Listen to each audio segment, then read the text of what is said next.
At-ta'dib, adab itu ahamu minal ilmu. Adab itu lebih penting dan utama dibandingkan ilmu. Kenapa? Karena orang berilmu belum tentu beradab, tapi orang beradab sudah pasti berilmu. Maka dari itu, dalam kitab Tarbiyah Ta'lim wa Ta'lim, at-ta'dibu ahamu minal ilmi. Adab itu lebih penting daripada ilmu. Menurut saya, karena sebagai cara berpikir dan perilaku menjadi ciri khas setiap individu.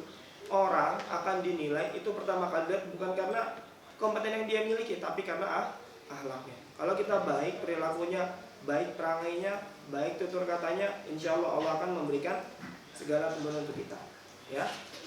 Baik, pendidikan menurut Kartajaya. Karta adalah ciri khas yang dimiliki oleh suatu benda atau individu. Ciri khas itu adalah asli pada pribadi benda atau individu tersebut. Jadi karakter itu, akhlak itu memang dari dalam diri kita, tidak bisa dibuat-buat.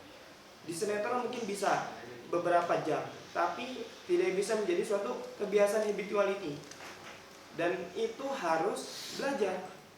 Pak, kalau misalnya saya punya akhlak yang tidak baik, saya punya akhlak yang tapi susah untuk, dan itu adalah proses. Setiap orang butuh proses, step by step untuk merubah akhlaknya itu sendiri, ya. Terdapat 9 karakter yang berasal dari nilai-nilai luhur universal. Yang pertama adalah cinta Tuhan dan segenap ciptaannya. Kalau kita tidak bisa mengenal siapa yang menciptakan kita, berarti kita tidak mengenal dari mana kita diciptakan.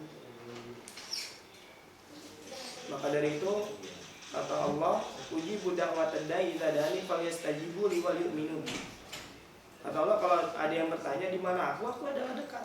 Banyak orang yang nggak kenal Tuhannya, akhirnya dia lupa siapa dirinya. Yang kedua, kemandirian dan tanggung jawab. Lihat bagaimana tanggung jawab kita diciptakan di bumi ini.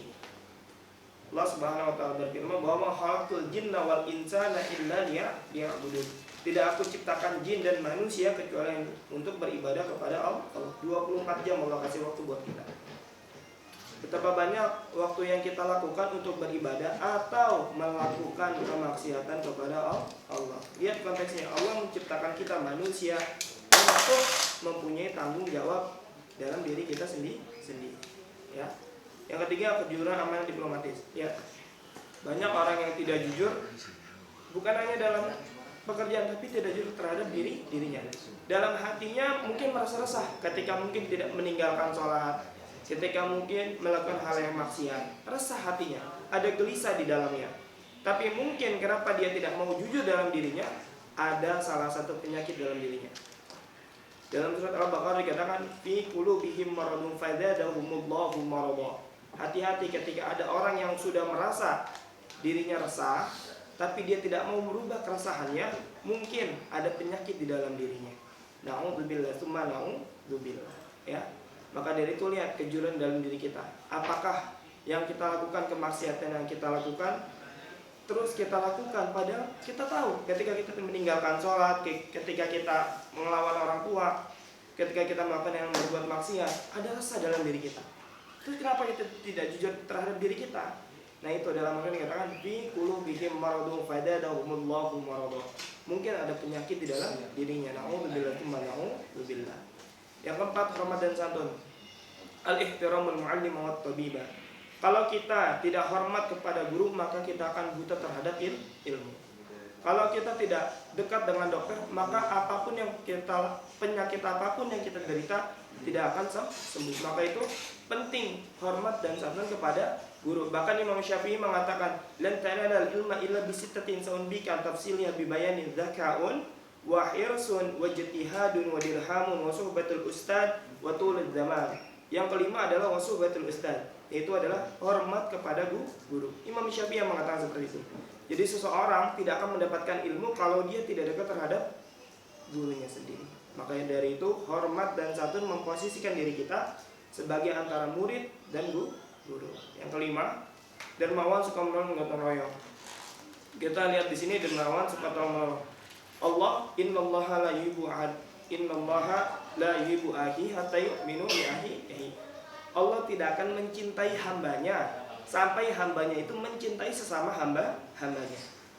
Kalau kita tidak peduli sesama orang lain, kalau kita nggak peduli sama teman kita, kalau kita nggak peduli sama saudara kita, sesama tetangga kita, maka Allah tidak akan peduli kepada kita. Maka dari itu pentingnya di sini rasa dermawan, suka tolong menolong, itu akan menimbulkan kerjasama, kepatuhan, kebersamaan dalam diri kita. Yang keenam, percaya diri, pekerja keras. Banyak orang yang gagal mendapatkan kesuksesannya karena mereka tidak mempunyai kepercayaan di diri. Betapa banyak orang yang mempunyai kesempatan tapi dia nggak mampu, nggak yakin sama diri mereka. Seharusnya kalau dia yakin, kalau mereka yakin dengan kemampuan mereka, kalau mereka yakin dan berani mencoba walaupun gagal, maka kesuksesan yang akan mereka dapat itu adalah hal yang lebih manis. Kenapa? Karena perjuangan kita yang merasakan. Betapa banyak orang yang gagal karena mereka takut mencoba. Maka dari itu percaya diri dan bekerja keras itu adalah salah satu pilar karakter yang berasal dari nilai-nilai luhur universal yang kita miliki. Yang ketujuh, kepemimpinan dan keadilan. Kita akan dimintai kepemimpinan kita. Kita akan diminta pertanggungjawaban kita nanti di yaumil akhir. Kullu ra'sin ra'yun. Setiap dari kita akan diminta kepemimpinan kita. Dari mana, Pak? Dari kita memimpin diri kita sendiri. Tangan ini akan diminta kepemimpinannya, mata ini akan diminta kepemimpinannya, telinga ini akan diminta kepemimpinannya, mata ini akan diminta kepemimpinannya. Untuk apa mata ini melihat? Untuk apa telinga ini mendengar? Untuk apa tangan ini melakukan? Untuk apa kaki ini melangkah? Maka dari itu nanti di yaumil akhir akan semua diminta pertanggungjawabannya. Jangan sampai nanti ketika kita dihisab di yaumil akhir, apa yang menjadi salah satu amanah dari Allah Subhanahu wa taala tidak bisa kita pertanggungjawabkan. Na'udzubillah tsumma na'udzubillah. Yang selanjutnya, rendah hati. Tawadhu adalah sifat yang dimiliki oleh setiap ulama. Banyak orang yang berilmu, kemudian dia makin berilmu makin merasa dirinya bodoh. Kenapa? Karena merasa yang memiliki ilmu hanyalah Allah. Kalian tahu Qarun tenggelam karena kesombongannya. Fir'aun, kata siapa Fir'aun itu bodoh? Fir'aun itu pintar, bahkan punya kerajaan. Apa yang dia katakan pasti dia kehendaki. Bahkan dikatakan Tuhan pada masanya. Kenapa digulingkan oleh Allah? Karena dia memiliki sifat sombong. Na'udzubillah tsumma na'udzubillah. Merasa ketika diri kita bisa di antara segalanya, merasa diri kita pintar di antara segalanya, merasa diri kita bisa di antara segalanya, itu adalah poin yang akan menghancurkan diri kita. Maka dari itu, rendah hati, tawadhu itu adalah kunci setiap orang yang berilmu. Toleransi, kedamaian, dan kesatuan. Rasulullah SAW, waktu itu ada Sayyidina Umar. Ceritanya ada seorang Yahudi ingin dihancurkan rumahnya untuk pembangunan masjid. Sayyidina Umar dilaporkan oleh orang Nasrani tersebut. Sama Sayyidina Umar diambil pedangnya, digoreskan ke surat tersebut. Oleh karena itu takut ketika bupati tersebut melihat surat dari Sayyidina Umar. Kenapa? Sayyidina Umar itu marah karena rumah Nasrani dihancurkan untuk pembangunan masjid. Intinya apa?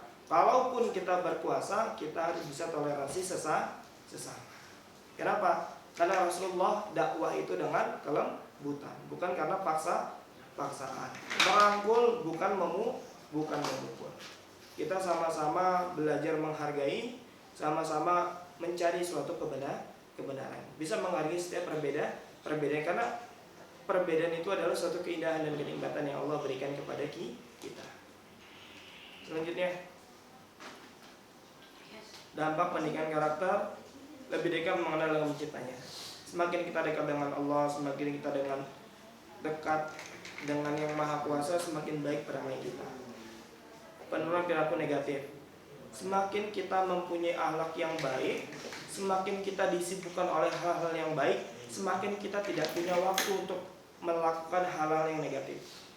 Dalam pikiran kita positif. Tidak ada, makanya kalau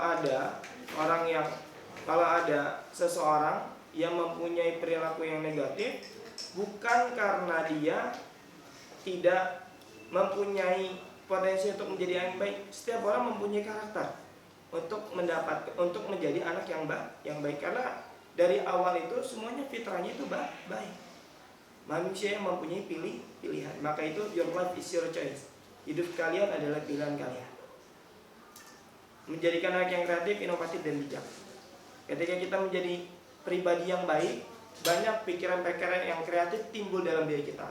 Inovatif ke depan dan bijak ketika mengambil tindakan. Cara mengubah akhlak, pertama dekat dengan Allah. Dekat dengan Allah. Kemudian selalu mengingat Allah, adzikru Allah, selalu mengingat Allah. Yang kedua, berbakti kepada orang tua. Salah satu pintu surga, salah satu hal yang bisa membuat kita masuk surga adalah ridhonya Allah, ridhonya orang tua. Kenapa? Ridhullah fi ridhul walidain wa sutullah fi sutil walidain.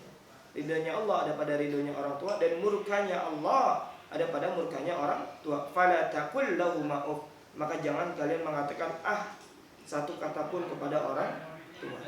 Yang ketiga, ikhlas dalam segala hal.